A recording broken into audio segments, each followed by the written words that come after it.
Every corporator ని నేను అంటే గౌరవిస్తూ ఈ రోజు అందరి ఆవేదన కూడా మేము వినాలనేసే ఈ రోజు మీటింగ్ కండక్ట్ చేయడం జరిగింది. So I hope you all understand. నా రిక్వెస్ట్ ఏంది మేడం, నిన్న కమిషనర్ గారిని మేము కలిసినాం, వారికి కూడా రిక్వెస్ట్ చేసినాం. ఎందుకంటే 2 రోజులైనా పర్వాలే ప్రతి కార్పొరేటర్ మాట్లాడాలి కంపల్సరీగా, అది 10-15 నిమిషాలు మాట్లాడాలి. ఎందుకంటే ప్రతి ఒక్కరికి ఆ ఇబ్బంది ఉన్నది. సేమ్ టైం ఈ 150 కాకుండా మిగిలిన 150కి కూడా వాళ్ళు కూడా మాట్లాడాలని నేను నిన్న రిక్వెస్ట్ చేసిన. మల్లారెడ్డి గారు, మన అదేవిధంగా ఇక్కడ ఇబ్రాహీంపట్నం కానివ్వండి, ఇక్కడ చేవెళ్ళ కానివ్వండి, ఎందుకంటే వాళ్ళకు కూడా రిప్రజెంట్ చేసిన వాళ్ళు వాళ్ళ టర్మ్ అయిపోయింది కాబట్టి కనీసం ఎమ్మెల్యేలు ఎంపీస్ ఉన్నారు కాబట్టి వాళ్ళని అంటే వారిని కూడా ఇన్వైట్ చేసారు, సంతోషం. ఒక్క మేడ్చల్ నియోజకవర్గంలో మేడం మీకు తెలియంది కాదు, 3 కార్పొరేషన్లు, 7 మున్సిపాలిటీస్. రెండోది ఓటింగ్ కూడా ప్రపోర్షనేట్గా లేదు. ఒక దగ్గర 18,000 ఉంటే రెండో దగ్గర 57,000 ఉన్నాయి, 70,000 ఉన్నాయి. ప్రపోర్షనేట్గా వేరియేషన్ ఎంత ఉండాలి? 5% వేరియేషన్ ఉండాలి. రెండోది ఉస్మానియా యూనివర్సిటీ పక్కన బాగ్లింగంపల్లి ఉంది మేడం. అది ఒరిజినల్గా మేము చిన్నగా ఉన్నప్పటి నుంచి ఇప్పటి వరకు అది బాగ్లింగంపల్లి, బాగంబర్పేట్. ఆ బాగంబర్పేట్ని డిడి కాలనీ అని చెప్పేసి అదొకటి అబ్జెక్షన్ చెప్పినాం.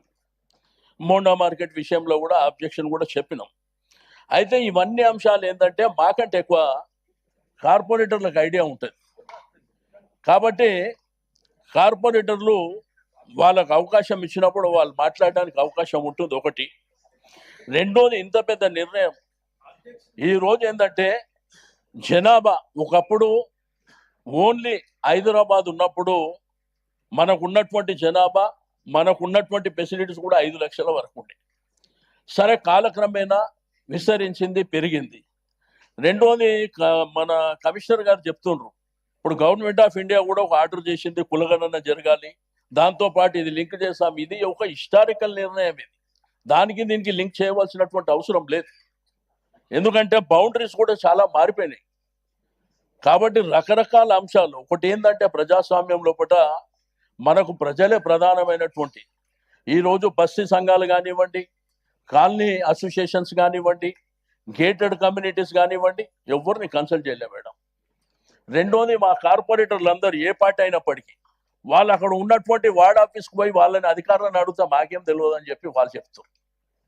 మరి ఇదంతా వ్యవస్థ చేసేది ఎవరు? అక్కడ అధికారులు చేసినప్పుడు మరి వీళ్ళందరికీ.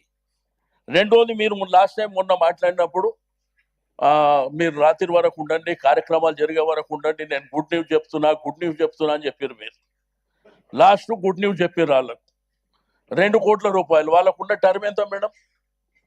2 నెలలు టర్మ్ ఉంది.